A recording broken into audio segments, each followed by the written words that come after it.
Good morning friends and welcome back to House of Grün.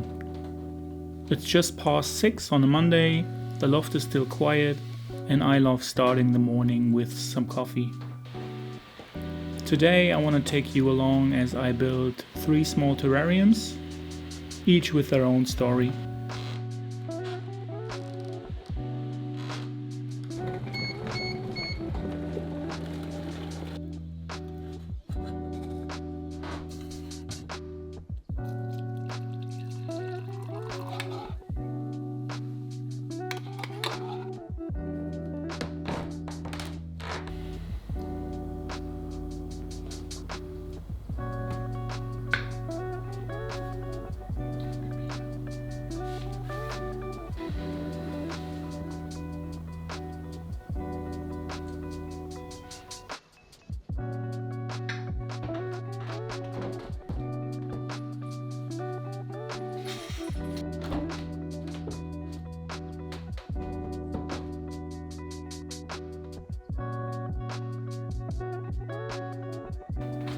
But first, a bit of movement to start the morning.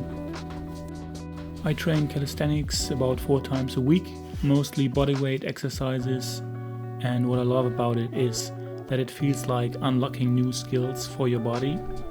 Every small step builds towards something bigger, and that's what keeps it so much fun. For filming days, I usually turn our dining table into a little studio space. Today I'm starting with a new terrarium for some jewel orchids that I managed to save from our unicorn snails. If you'd like to see how I built their original terrarium, there's a video about it on the channel, though as I found out, snails and jewel orchids don't really go together. I'm using a small glass pot with a lid about 14 centimeters high. For soil I go with the Cybotanica terrarium mix, and on top I will add a layer of cushion moss. Both are linked in the description. I can really recommend them, and if you order through my link you will get 10% off while also supporting the channel. Planting here was fairly easy. I just left some space in the moss so the orchids can easily reach the soil, and then it was ready. Now I hope they will adapt to their new environment and soon put out fresh leaves. Jewel orchids are such fascinating plants because their beauty lies in the leaves, with patterns that almost seem to glow. Because it looked a little empty, I added some tiny lava stones and placed a bit of moss on top. It adds detail and gives the whole terrarium a nicer, more complete look. The next terrarium I'm building is for the smallest plant in my collection, which is an Utricularia. It's a carnivorous species with round leaves, and instead of pitchers or sticky traps, it uses microscopic bladders in the soil to catch even smaller organisms. And when it's doing well, it can even surprise you with delicate little yellow flowers.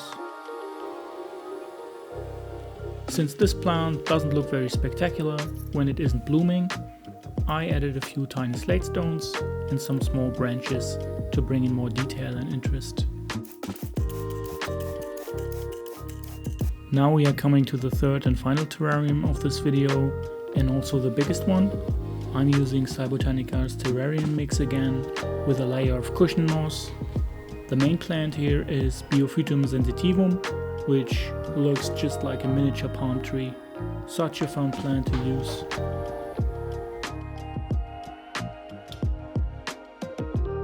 Next to it I'm adding a small fern. And for an extra detail I planted some creeping ficus in the foreground. It should spread nicely over time and make the setup look even more natural. For the finishing touches I placed a few slate stones to shape the island, and with that the escape is complete.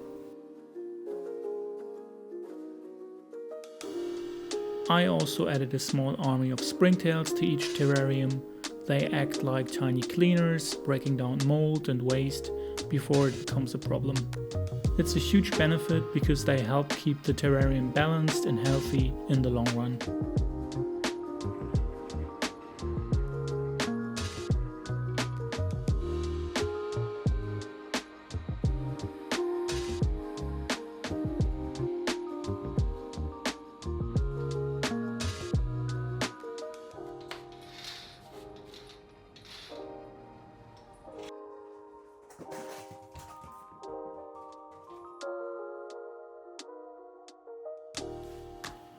That's it for this video, guys. I hope you enjoyed it. Let me know in the comments if you'd like to see more videos like this, where I share a bit of our daily life alongside the plant projects. And as always, take care of your loved ones, your health and your sanity. See you next time. Peace.